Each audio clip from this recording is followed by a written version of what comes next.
In this lesson, we'll be animating the position property for the letters. Okay, so in between lessons, I scaled these down a little bit to about 85% and then worked a little bit more on that kerning and leading, and I think it looks a lot better now, just that it has a little bit more room to breathe around the sides just by scaling that stuff down. Okay, so what we want to do now is start animating the position property of these letters. So I'm going to bring up the position property just like that by selecting all of them and hitting the P key.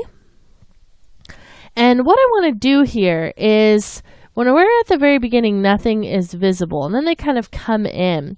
But I would like for these letter comps to kind of move in from top to bottom into the line, and then from the next letter from bottom to top. So let me kind of show you what I mean by this.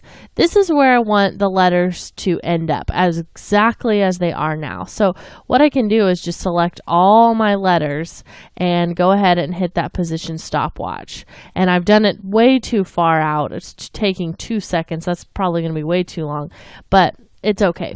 Now, I've done this so that I have enough room just kind of before that to see most of the letter is drawn.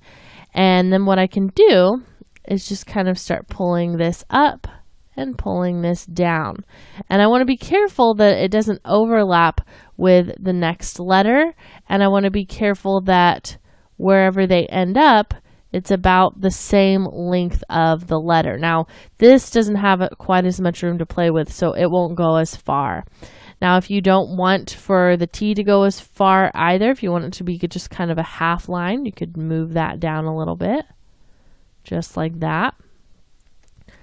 And then you can just kind of start staggering those.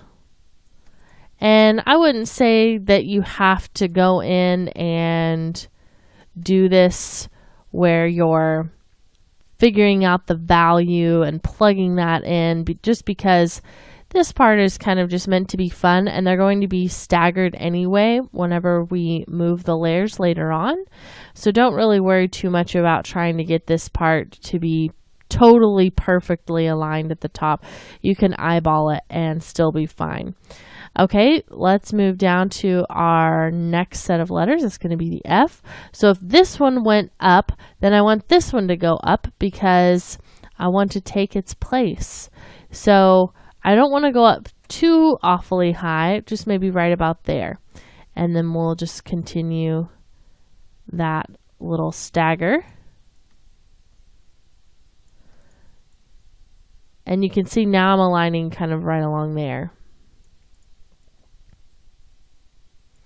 And this one looks like it's going to get a little bit of an overlap, and that should be okay because it's so far in advance that we won't really see those at the same time. So I think that will work out okay. And this one as well is going to overlap just a little bit.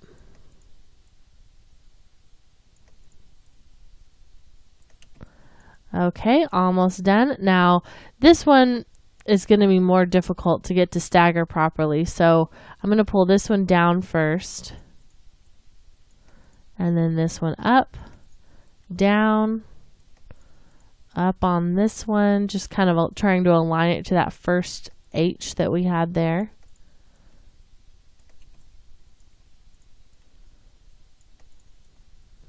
Good, that one went down, and this one will fit nicely into that little slot there. Okay, so you can see it's kind of all jumbled up looking, but if we scrub through, you can kind of see how that moves. So pretty nice, very interesting. And what I'll do now that I've gotten all those keyframes set is select all the keys and pull them back so that they start on the very first frame. And then I want to ease into the second key. Now, I don't really mind so much if they're super eased, kind of the way that we've been doing with the graph editor. We can just leave them as they are. And we'll go into animation and just use the keyframe assistant. We'll ease into those. So it's going to slow it in a little bit, but not so smooth that it looks strange because it's moving too quickly at the beginning. Now we're working with 24 frames per second, so let's give it about 24 frames to make that move. So I'll hold down Shift and hit page down twice, and then add 4 more page downs. And then we know that we need to move all that second row of keyframes, an entire row, forward to our current time indicator. Okay, so if I don't have anything selected, it'll look a little bit like that. Great. Now the next thing I want to do is stagger all of these. And I want to do about a 2-frame stagger. So I think a really easy way to do this is just to grab all your letters, collapse them all back up, and just start at the top. So we can start with the first letter on the first frame, then hit page down twice to go forward 2 frames, and then just grab the next letter down and hit the open bracket key. And then just repeat that, and you'll get a really nice stagger. And that's just going to help you to make it look a lot less kind of overwhelming. I think whenever they're all happening at the same time, it just doesn't look as pretty. So by adding this little stagger, you can really make your composition feel a lot more professional. And it's also going to reveal in the order that you will read it.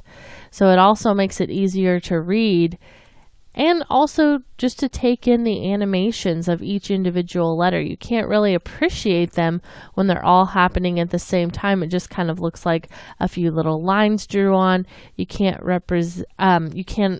really appreciate what is going on those really fine little details of those little tiny shapes that we added and animated. Okay, so that is a stagger, 2-frame stagger for all of these, and you can see that really just makes it look so much more beautiful. And I don't even notice some of the letters that seemed to overlap before because of how far they moved. So it's nice to have this stagger, but having a few letters overlap isn't going to make or break your project. Okay, so that looks really good. Let's come back in the next lesson, and we're going to add some color and a little bit of a slow scale to make this still continue to move a little bit after the whole thing has entered into our shot.